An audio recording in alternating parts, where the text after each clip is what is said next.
कि मन के भाव मेरे भी हैं और आपके भी।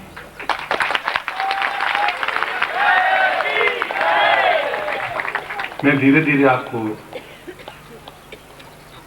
और वास्तव में तेजी से आपको उसी दिशा की ओर ले जा रहा हूं जो मेरा अभिष्ट लक्ष्य है, जो मेरा चिंतन है कि आप में से कुछ नहीं और आप में से अधिकतर भी नहीं, आप में से प्रत्येक व्यक्ति को सिद्धाश्रम ले जाऊं, ये था।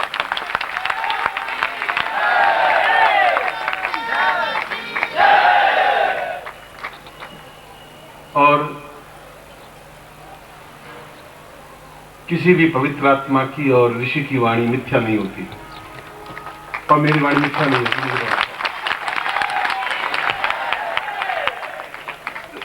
एक समय आएगा, और शायद बहुत जल्दी समय आएगा, जब आप अपने भाग्य पर इतराएंगे, लोग आपके भाग्य पर ईर्ष्या करेंगे और मैं आपके भाग्य पर हर्षित होऊंगा। ये बात नहीं, बशर्ते कि आप मेरे साथ होंगे। और सुबह भी मैंने बताया था कि आप मुझसे अलग हो नहीं सकते। अब आपके हाथ में रहा ही नहीं अलग होकर खड़े हो जाए, संभव नहीं है।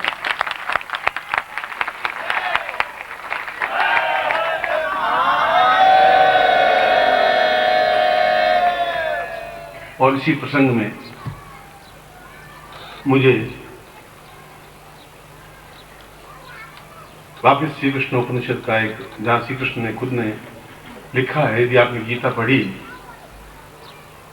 गीता के 1800 श्लोक हैं और हमें उपलब्ध केवल 782 श्लोक ही हैं। बाकी श्लोक ही लोप हो गए, विलुप्त हो गए, और गीता अपने आप में अधूरी रह गई। जो गीता भगवान कृष्ण ने कही उसमें काफी श्लोक अपने आप में लुप्त हो गए, रहे ही नहीं। इसलिए श्री कृष्ण उपनिषद में भी वही प्रसंग, जो अभी प्रसंग चल रहा था, वही प्रसंग मुझे स्मरण आया। जब राधा कृष्ण को कहती है कि मैं बहुत प्रिय हूं आपकी, और ऐसा कोई सांस न लेती हूं या छोड़ती हूं जिसमें आपका नाम या आपकी छवि अंकित नहीं होती है। प्रत्येक क्षण और जीवन का प्रत्येक सांस केवल और केवल आपको समर्पित इसलिए कर दिया है कि मुझे समाज की कोई परवाह नहीं है। समाज कुछ क्षण कह करके चुप हो जाएगा। और यह भी निश्चित रूप से है कि आप सिद्धाश्रम के योगी हैं, गृहस्थ होते हुए भी आपको हर व्यक्ति योगी नाम से भी पुकारता है, योगी राज के नाम से भी पुकारता है।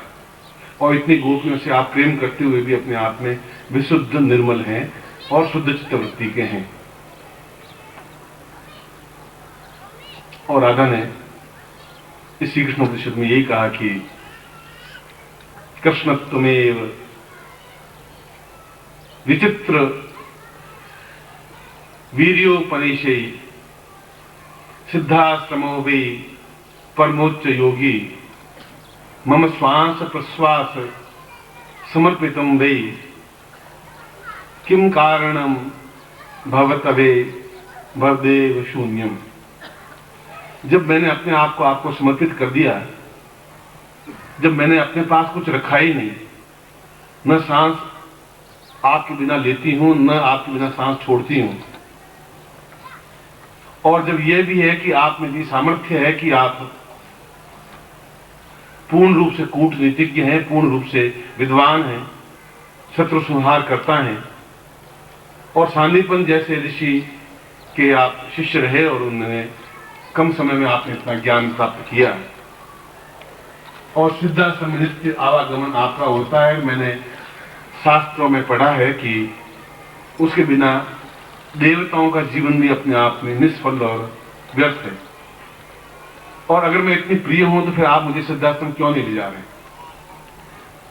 या तो आप मुझसे प्रेम नहीं है, या आप मुझसे छल कर रहे हैं, या इतना समय मेरा आप व्यतीत कर दिया है, जब मेरे प्रारंभ से लगा के आज तक केवल एक ही चिंतन, एक ही लक्ष्य रहा है कि शुद्ध मन से आपके साथ प्रेम करूं। और मैंने शुद्ध मन से प्रेम किया है तो आप में इतनी क्षमता है कि ये तो छोटा सा कार्य है, बस एक बार ले जाना है, मुझे दिखा देना है, मेरे मन की एक प्यास बुझ जाएगी। तो आप क्यों नहीं ले जा रहे हैं? तो श्री कृष्ण ने उत्तर दिया कि निश्चित रूप से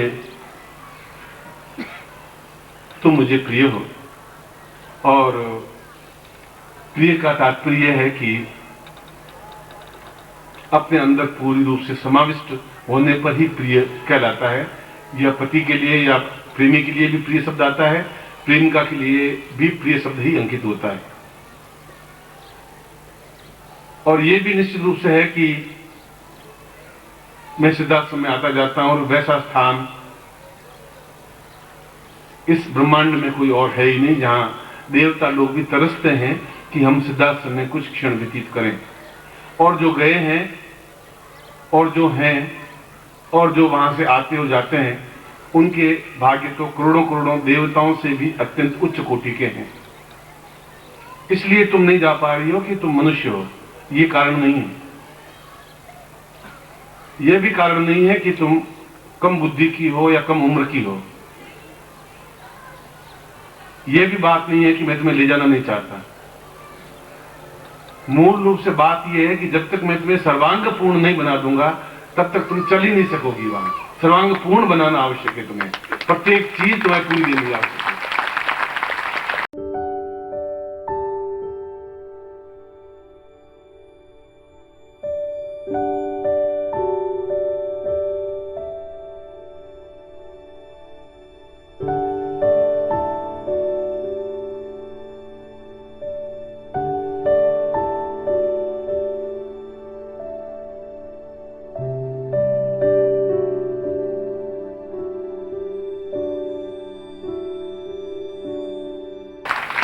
अधूरापन जीवन में चल नहीं सकता वहां, क्योंकि वह दृश्य, वह स्थान अपने आप में पूर्ण है और पूर्ण के साथ में अपूर्णता नहीं चल सकती। मैं धीरे धीरे तुम्हारे स्वरूप को बदला, तुम्हारे यौवन को बदला, तुम्हारे रूप को बदला, तुम्हारी वाणी को बदला, तुम्हें अपने शरीर से समाहित किया, तुम्हारे शरीर में समाहित हुआ। तुम्हें 2-3 सालों से परखता रहा कि मैं तुम्हें मिलूं या नहीं मिलूं। तुम्हारे मन में कितनी भ्रांतियां पैदा होती हैं। तुम्हारे सामने मैंने दूसरी गोपियों से प्रेम किया और मैं तुम्हारे चित्त को परखता रहा कि तुम्हारे मन में कैसे विचार आते हैं। ये धीरे धीरे सारी कसौटियों पर मैं तुम्हें खरा और कसता रहा, खरा उतरती रही, मगर सर्वांग पूर्णता कुछ और होती है, बस तुम्हें नहीं है। और मैं धीरे धीरे तुम्हें सर्वांग पूर्ण बनाने की क्रिया में रत हूं, क्योंकि मेरा उद्देश्य और तुम्हारा जो प्रश्न है उसका उद्देश्य भी एक ही है।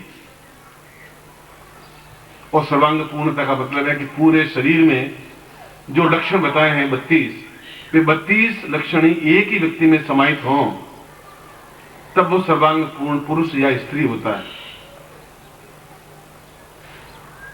राम की मुस्कुराहट अपने आप में प्रत्येक व्यक्ति में एक एक तत्व भगवान ने विशेष बनाया जिससे उसकी पहचान होती है। प्रत्येक नारी में पूरा शरीर सुंदर नहीं होता, नारी का कोई एक चीज ऐसी होती है जो दूसरों के मन में चुभ जाती है।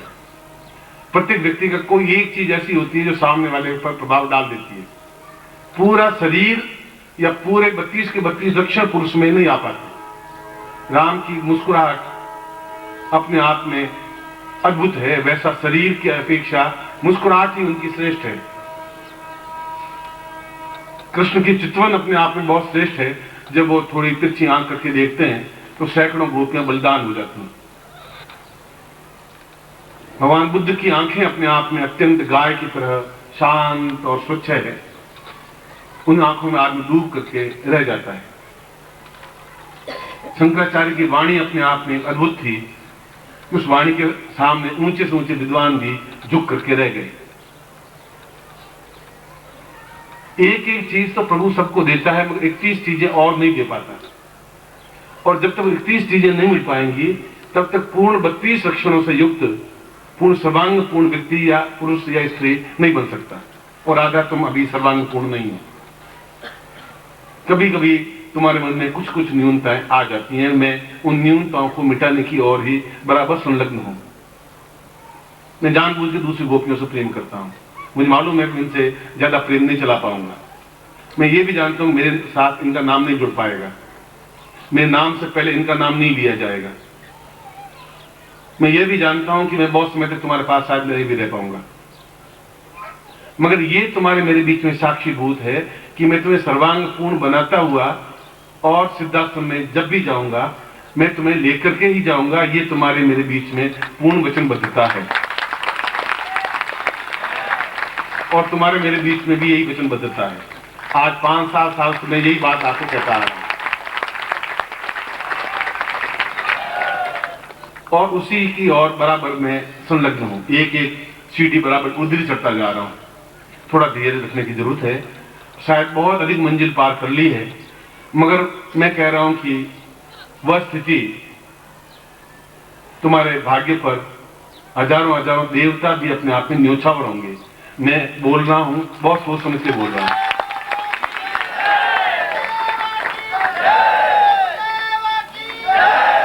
यदि भगवान शिव चाहें या विष्णु चाहें या ब्रह्मा चाहें या इंद्र चाहें कि अपनी इच्छा से वहां चले जाएं, वैसा संभव नहीं हो पाता।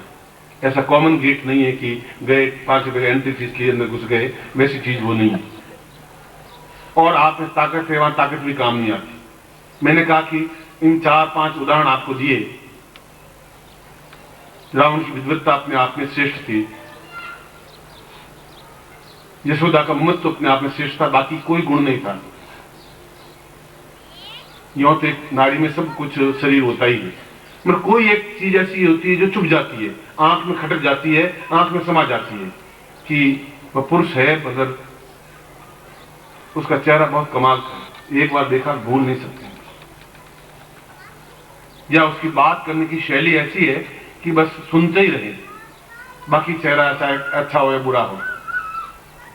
इब्राहिम लिंकन का शरीर बेडोल सा था, बिल्कुल न उनके शरीर का पता था न चेहरे का पता था, बिल्कुल ऐसा कि उसको कोई देखना नहीं चाहे। मैं उसके बाद भी उसकी वक्तत्व कला इतनी थी कि राष्ट्रपति अमेरिका का बन गया।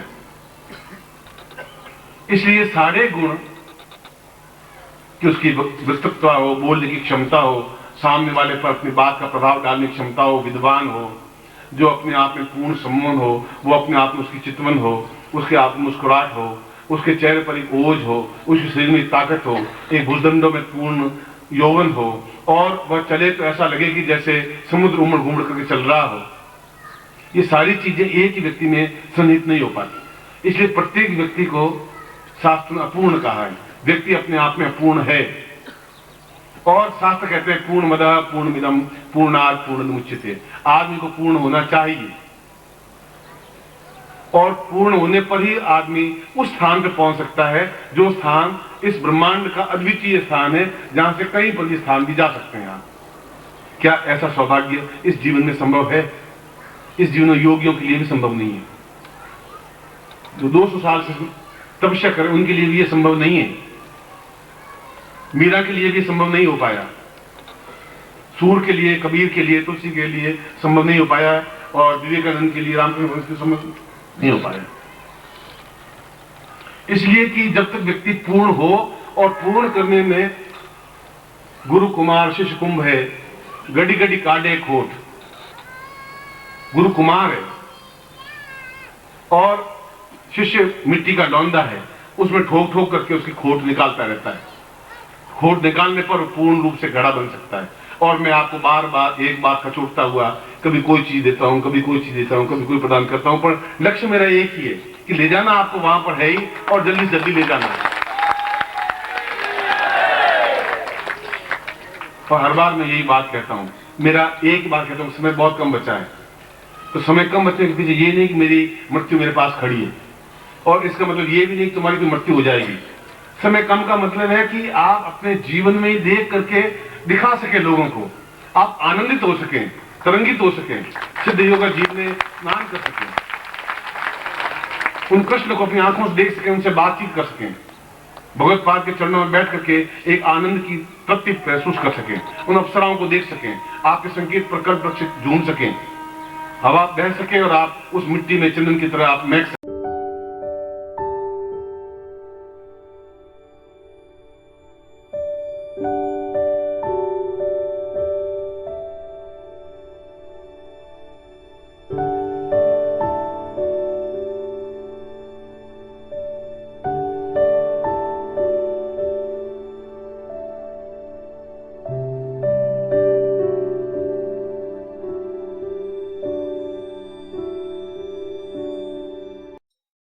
ओम परम तत्वाय नारायणाय गुरुभ्यो नमः।